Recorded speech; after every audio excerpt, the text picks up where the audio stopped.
चलो 8/18 ऋण 5/18 को हल करते हैं और इसे सरल करते हैं। तो यहाँ पर हमें एक भिन्न में से दूसरा भिन्न घटाना है और इन दोनों ही भिन्नों का जो हर है वो समान है। तो जो हमारा उत्तर होगा उसका जो हर होगा वो भी यही होगा जो है 18। तो यहाँ पर हर में पहले मैं लिख देता हूँ कि हर में हमें मिलने वाला है 18 और अंश में हमें मिलेगा इन दोनों अंशों का अंतर यानी कि 8 ऋण 5। तो यहाँ पर मैं लिखता हूँ अंश में 8 ऋण 5। अब 8 ऋण 5 हो जाएंगे 3 और हर में हमारे पास है 18। तो इसे हल करके हमें उत्तर मिल रहा है 3/18। लेकिन यहाँ पर 3 और 18 दोनों ही 3 से विभाजित हो जाएंगे, तो इसे हम थोड़ा और सरल कर लेते हैं। तो यहाँ अंश में मैं विभाजित करता हूँ 3 से और उसी तरह से हर में भी मैं विभाजित कर लूँगा 3 से।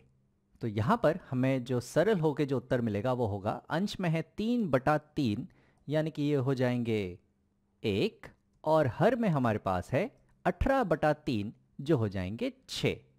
तो इस अंतर का जो हल है वो हमें मिला 3/18 और उसे सरल करने पे हमें उत्तर मिल रहा है 1/6। चलो इसे एक आकृति के द्वारा समझने की कोशिश करते हैं। तो क्योंकि यहाँ पर हमें भाग देना है 18 से यानी कि हमारे पास 18 भाग होने चाहिए, तो यहाँ पर मैं एक आकृति बनाता हूँ जिसमें होंगे 18 भाग।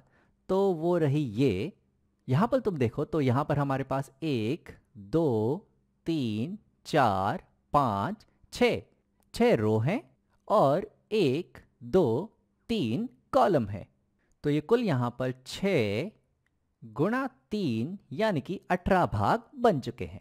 अब यहाँ पर जो पहला भिन्न था वो था 8/18 यानी कि 18 में से 8।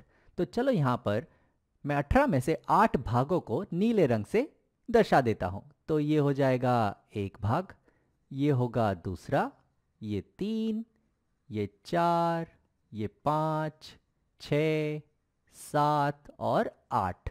तो ये हो गए 18 में से 8 भाग और हमें इसमें से घटाने हैं 5/18 यानी कि 18 में से 5 भाग इसमें से घटाने हैं।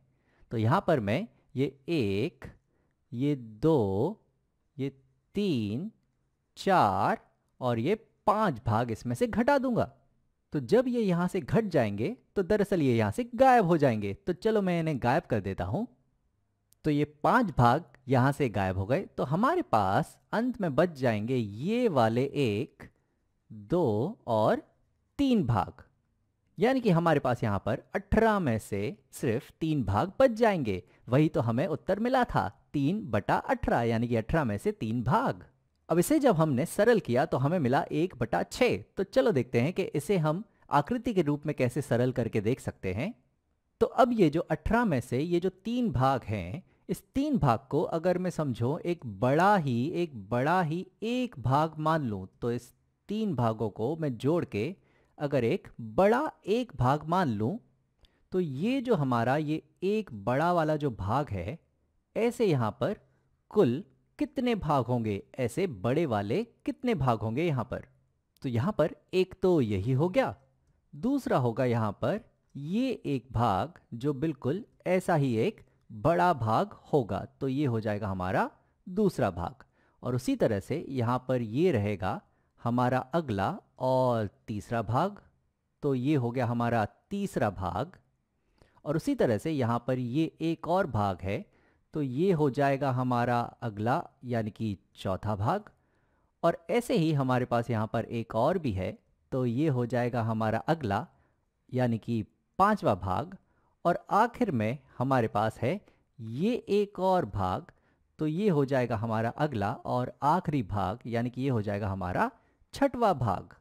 तो ऐसे बड़े वाले यहाँ पर हमारे पास 1 2 3 4 5 और 6 भाग है और उसमें से हमें मिला था सिर्फ ये एक भाग। तो यानी कि हमारा उत्तर है 6 में से 1 भाग। वही तो हमें मिला था 6 में से 1 भाग यानी कि 1/6।